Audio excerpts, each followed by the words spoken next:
반착 검사에서 NK 수치가 높게 나왔고 시험관 진행 중이시군요.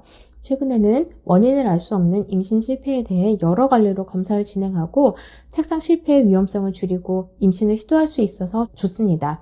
이 중 최근 가장 많이 이야기하고 있는 지표 중 하나는 바로 반복 착상 검사, 즉 항인지질 항체와 NK 세포입니다. 항인지질 항체는 혈액의 응고성에 관한 지표이며 항인지질 항체가 있을 경우에는 태반의 미세한 혈관의 응고로 인해 기능을 못하게 되면서 초기 유산의 원인이 될 수 있습니다. 그래서 항인지질 항체가 양성일 경우에는 혈액을 묽게 하는 코녹산 주사를 맞으며 이식을 시도하게 됩니다. NK세포는 내추럴 킬러 세포, 즉 직접적으로 외부 이물질에 대해 공격하는 세포인데 이 세포는 암 환자에게서는 암세포와 맞서 싸울 수 있는 중요한 인체 면역력으로 생각됩니다.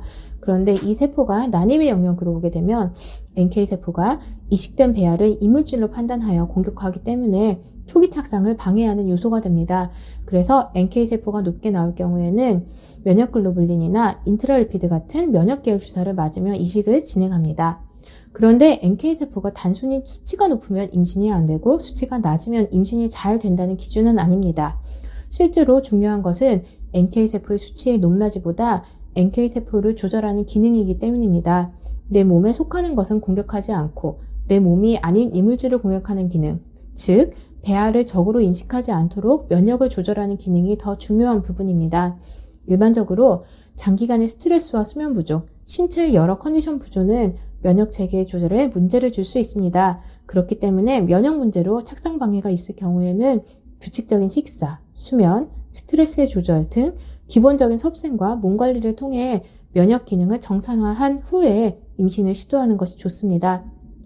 면역 기능을 외부에서 주사제를 통해서 조절할 경우에는 실제로 면역이 필요한 상황이 되었을 때 제대로 작동하지 못하는 것이 문제가 될 수 있기 때문입니다.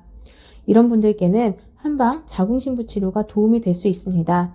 한방에서 스트레스로 인한 간기 울결이 있을 경우 침치료와 약침, 좌훈, 수기치료, 온열치료를 진행해서 기혈을 원활하게 운행할 수 있도록 할 수 있습니다. 특히 침치료를 위시한 한방 내원 치료는 면역 조절 효과가 우수하기 때문에 효과적인 임신 준비가 될 수 있겠습니다. 질문자분의 건강한 임신을 기원합니다.